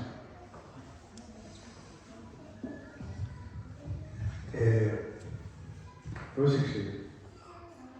Αυτό το προκαλεί ο κουρασμός. Αστιχάρος. Δηλαδή, όταν εξομολογηθεί η αμαρτία, τη μισήσεις και δεν θέλει να την επαναλάβεις, σημαίνει ότι συγχωρέται και σπέρα και πέρα για αυτή την αμαρτία. Εντάξει. Από εκεί πέρα πρέπει να ψάξεις να βρεις κι άλλες πάθη, κι άλλες αδυναμίες μέσα σου. Γιατί αδύνατο να μην έχεις. Κάθε μέρα βλέπω και καινούργιες. Ναι, γιατί αν δεν ψάξεις να βρεις και μια άλλη αδυναμία, ένα άλλο πάθος, να αρχίσεις να το πολεμάς και να το εξομολογήσεις για να το πολεμάς, σίγουρα θα φέρεις εμπειρία. Δεύτερον, με μια νίκη δεν είναι παραπονόμαστε, χρειάζεται συνέχεια. Είναι άπειρα τα πάθη μέσα μας και αδυναμίες που πρέπει να παλέψουμε ένα-ένα και να καθαρίζουμε. Δηλαδή, να φανταστείς ότι ακόμα και ο Άγιος Πορφύριος, τις τελευταίες 2-3 μήνες που ήμουν πάνω στο όρος, με έβαζε να το διαβάσω την ακολουθία του Αγγελικού Σήματος. Αγγελικό σήμα είναι όταν γίνεται ένας μεγαλόσχημος μοναχός και φοράει αυτό εδώ το σχήμα. Και εκεί δίνεις υποσχέσεις στον Θεό. Ότι θα εγκαταλείψω την οικογένεια μου, την πατρίδα μου, τους συγγενείς μου, τους πάντες, ότι θα αφοσιωθώ στο γέρο μου, θα κάνω και λέει υπακοή, θα τηρώ τον νόμο του Θεού. Δίνεις πάρα πολλές υποσχέσεις. Με έβαζε τους διάβαζα, το ξαναδιάβαζα και μου τα ανέλυε. Μου λέει, γιατί σε βάλω και μου διαβάζεις και σου αναλύω την ακολουθία του Αγγελικού Σήματος. Του λέω, Γέροντα, επειδή θα γίνω μοναχός, το κάνει για να με διδάξεις, να γίνω σωστός μοναχός. Δεν μου λέει, αλλά και για άνθρωπο. Ποιο Γέροντα, θέλω και εγώ να μετρήσω και να λυγίσω τον εαυτό μου. Ετήρησα τις υποσχέσεις μου σαν μοναχός. Και πιστέψτε με, τον τελευταίο καιρό, στους τελευταίους 1-2 μήνες, έκλαιμα αφιλητά για τις αμαρτίες του, γιατί θεωρούσε τον εαυτό του αμαρτωλός. Και όταν του λέγα, μ' έχεις πολλά χαρίσματα, μου λέει, μα δεν είμαι εγώ το χάρισμα, ο Θεός είναι το χάρισμα. Εγώ είμαι ένας πάγιος κουριασμένος στην οικένεια βρώμικη σωλήνα που κουβαλάει το νερό. Δεν είμαι εγώ το νερό. Το νερό είναι χάρη του Θεού. Και όποιος πνευματικός ερχόταν εκεί, τον έβαλε να του διαβάσει τη συγχωρητική ευχή για κάθε αμαρτία σαρκός και πνεύματος και εγωισμού. Και δεν θα αισθανόταν ακάθαρτο. Ποιος? Ο Άγιος Πορφύριος. Επομένως, τι θα πούμε εμείς που κάθε λεπτό που ζούμε σε αυτή τη ζωή κάτι θα μαθήσουμε. Έστω στη σκέψη, έστω στο μάτι, έστω σε σύντηση, έστω στην ψυχή, έστω στα λόγια. Άρα πρέπει να είμαστε σε διαρκή μετάνοια, να κρίνουμε συνέχεια τον εαυτό μας και να ζητούμε συγχώρεση από τον Θεό και κατά τακτά διαστήματα να τα λέμε σε γενικές γραμμές στο πνευματικό και να μας διαβάζει συγχωρητική ευχή. Δεν τελειώνει αυτό μέχρι το θάνατο. Έτσι. Θέλει κάποιος άλλος, παιδιά, να πει κάτι? Τελειώνει ο χρόνος μας. Αν θέλει κάποιος κάτι τελευταίο. Ναι, Κώστα.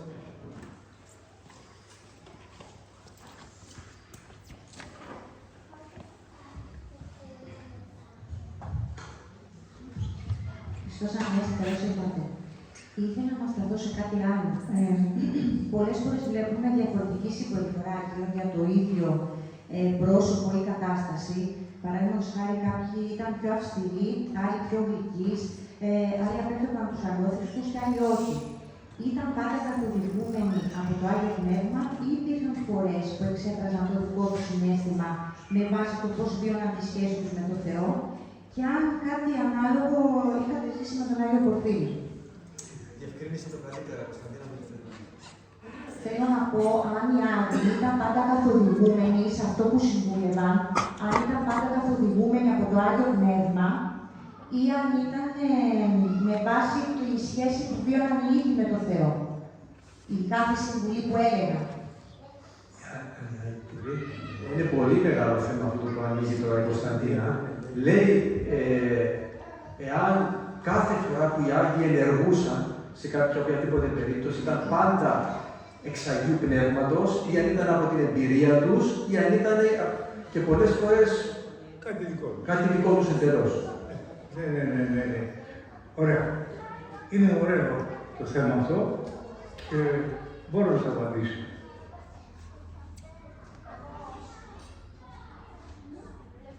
Μια φορά μου λέει ο ίδιος ο φίλος, εγώ νόμιζα ότι στην αρχή νόμιζα ότι όλα τα βλέπει με το άλλο πνεύμα.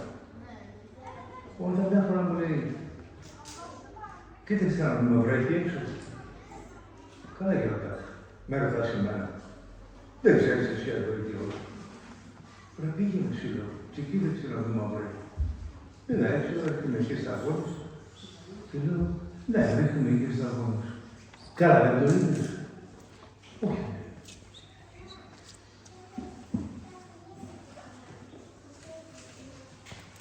Γιατί όσο μεγάλο και αν έχει χάρισμα, δεν επενδύει πάνω το χάρισμα.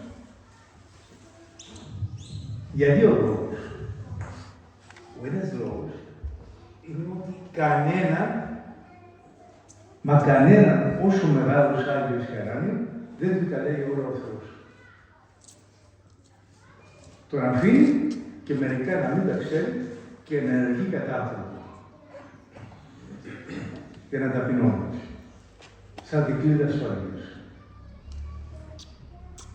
Το δεύτερο είναι και ο ίδιος ο Άγιος δεν χρησιμοποιεί πάντοτε και ούτε επικαλείται πάντοτε τη χάρη του Θεού, αλλά χρησιμοποιεί και τις δικές του ανθρώπινες δυνατότητες σαν και εμάς, γιατί δεν θέλει να εκμεταλλεύεται το Θεό.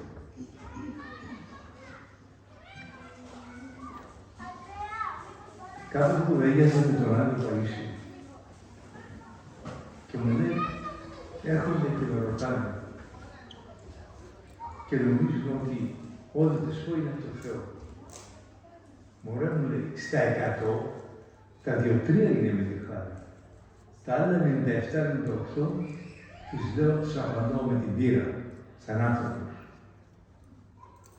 Ούτε το ίδιο ο Άγιος Παΐσιος. Δεν ξέρω, νομίζω πρέπει να σου απάντησε. Ναι.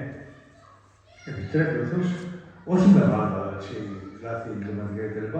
Αλλά καμιά φορά μπορεί να επιτρέψει αυτό να κάνουμε και κανένα λαθάκι, σαν άνθρωποι, για να καταλάβουμε ότι δεν είναι θείοι για άνθρωποι και να ταπεινώνονται.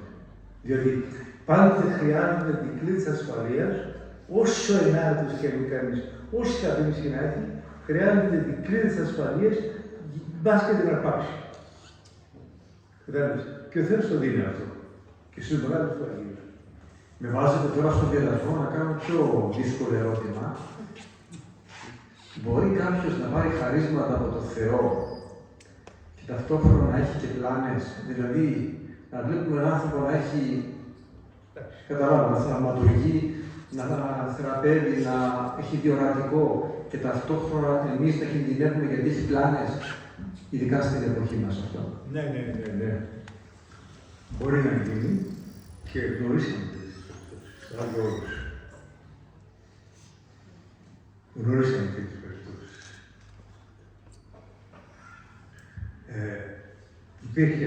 Υπάρχει ακόμα ένας χρονικός, δεν θα πω το όνομά του για να μην είναι αυτό, στη Ρωσικαλίνια, ο οποίος είχε μια κάποια αναπηρία και με την αναπηρία αυτή έκανε μεγάλους αγώνες μόνος του και εξαιτίας αυτών των αγώνων πήρε κάποια χαρίσματα σε βαθμό που ερχόταν τα πουλιά και καθόλου του.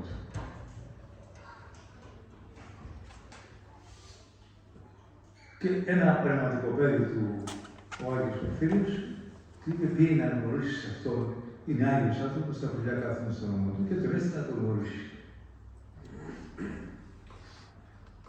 Μετά άρχισε ένας μοναχός του Αγίου Πορφύριου, από τους πρώτους που πήγαν εκεί, να πηγαίνει να κουβεντιάζει με αυτόν.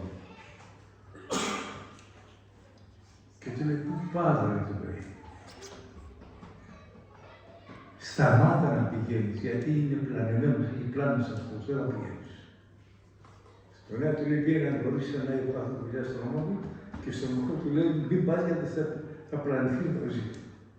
Και αυτό πραγματικά το διαπίστωσα και μόνος μου. Κουβεντιάζουμε μαζί του. Είδα ότι είχε και πλάνες και μάλιστα έκανε κάποιες προφητείες και αναστάνουν τον κόσμο και δεν βγαίναν.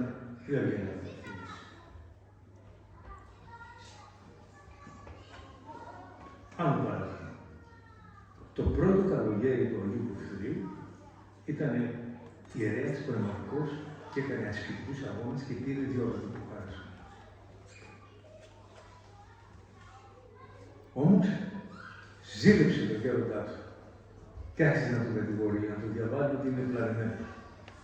Και όχι, αυτός ο Καρακιώτης τώρα είναι Πορφύριο. Με συγχωρείτε που μιλάω έτσι. Εξαιτίας αυτού του πράγματος, 3 φορές τρελάθηκε, κλείστηκε σε ψυχιατρική κλινική και τις 3 φορές πήγαινε ο Άγιος, το θεράπευε και τον έβαζε από την κλινική. Πέθανε ο γέροντας και εγώ με εξακολουθούσε να μην ξεπεράσει τη ζήτηση. Τον κυρίωσε ζει. Και απ' την άλλη είχε ιδιωτικό χάρισμα. Και είχε, είμαι σίγουρος ότι είχε. Συμβαίνουν αυτά. Κοίταξε να σου πω. Δεν είναι το διάβολο, ας πούμε, πνεύμα αντίθετο. Πρόσεχε, άκουσε να δεις. Το χάρισμα είναι από τον Θεό. Και σου το δίνει, γιατί αγωνίστηκες, έκανε σκληρούς ασκητικούς αγώνες και σαν δίνει μου αυτό. Όταν όμως δεν έχεις ταπείνωση και περηφάνεια, βρεις την ευκαιρία ο διάβολος και σου φταίει την πλάτη. Τη ζήλια, το κύριο, το αυτό και τα λοιπά. Κατάλαβες. Και έχεις. Και το ένα και το άλλο. Υπάρχουν τέτοιες περιπτώσεις.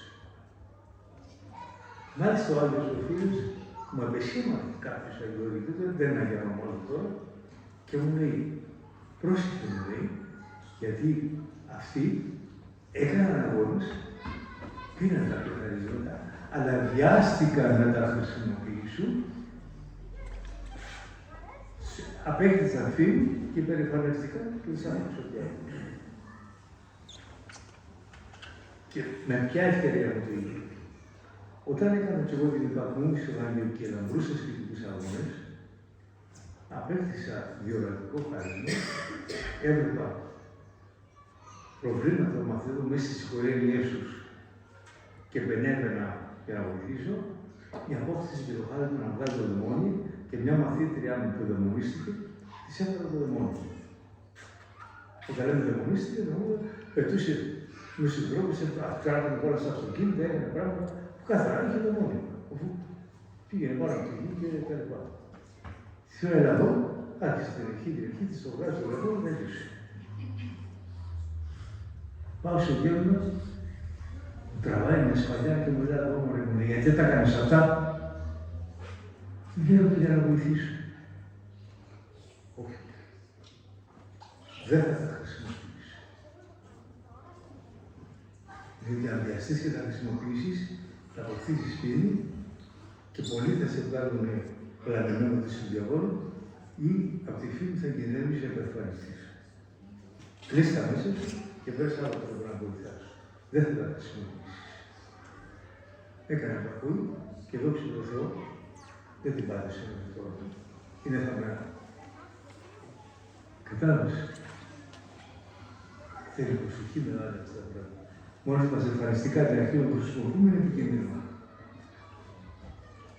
Και μάλιστα μου είπε, εάν δεν σου δώσει εντολή ο Χριστός να χρησιμοποιήσεις κάποιο πράγμα, μην ξεκινήσεις να το χρησιμοποιήσεις. Εκεί τα είχα χρόνια και δεν τα χρησιμοποιούσα, αν δεν αφάω εντολή του Χριστό. Βοηθήθηκε και η Παΐσια. Καταλάβατε. Ορίστε.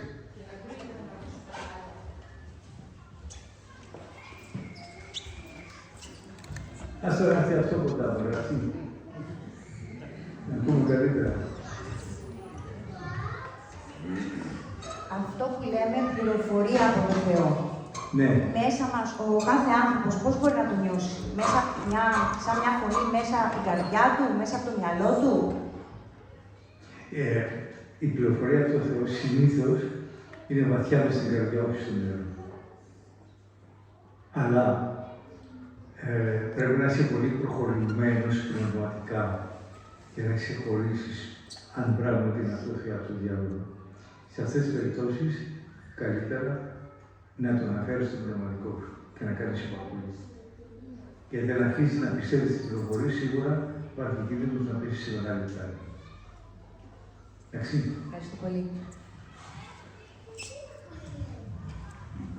Νομίζω να σταματήσουμε εδώ, παιδιά, γιατί Πέρασε και αρκετά ο χρόνος και δεν είναι μόνο ο χρόνος, είναι ότι νομίζω ότι γεμίσαμε με τόσες πολλές εμπειρίες που για να τις αφομοιώσουμε καλύτερα να μην φτάσουμε σε ένα σημείο υπερκορεσμού και δεν μπορέσουμε να τα κρατήσουμε αυτά. Καλύτερα να σταματήσουμε. Δεν είναι πάρα πολλά